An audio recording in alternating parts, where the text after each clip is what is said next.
I believe many of you watching me, you know this fish called stockfish. In Igbo language, they call it oporoko. Now, have you ever asked yourself what happens to the fleshy part of this oporoko? Even as I'm speaking to you, as I'm doing this video, some married men are even giving their wife money to go to the market to buy this stockfish called oporoko. Have you ever asked yourself what happens to the fleshy part of this fish? Or as a Nigeria, are we not entitled to the fleshy part of this stockfish? Why is it everything about it is bony? Did you know that before 19th century and 20 in the 19th centuries and 20th century, this oporoko of a thing, this stockfish of a thing is not part of our food.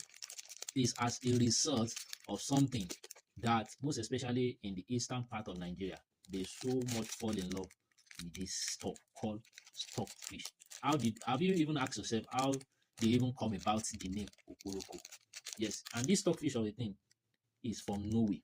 Now, how did it now become part of our food in Nigeria, most especially in the in the southeast? Now, this as a result of war. Yes, when Biafra war started and people were maltreated, people lack of protein in their food. So this oporoko of a thing is a byproduct, is a waste in which Norwegian government are looking for where to dispose it. And that's when the Biafra war started.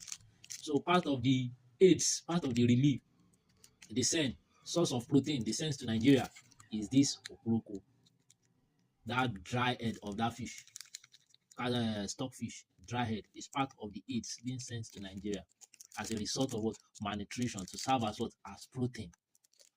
Yes, now it's part of the aids and relief that the Red Cross and the churches they brings to the southeast. And since then, the way it sounds in their pot, you know, when you stir it together, that's the reason why they're giving it name oporoko. Yes, that's to tell you that war can change culture. Even war can also what change the taste of your food. Yes, some people they can't do without this thing in their soup. For those of you that are used to this thing, if you use it to cook food, the taste is different. Now, what happens to the fleshy part? What happens to the fleshy part? Some people eating this stockfish is a reminder of war. That war can destroy even food, taste of food, history, and culture of people. Now, before this war, Igbo people are enjoy the whole flesh of an animal, even fish. But after the war, oporoko become a symbol of I better pass my neighbor.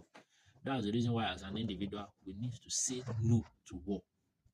A waste in someone man's land has now become good in another man's land due to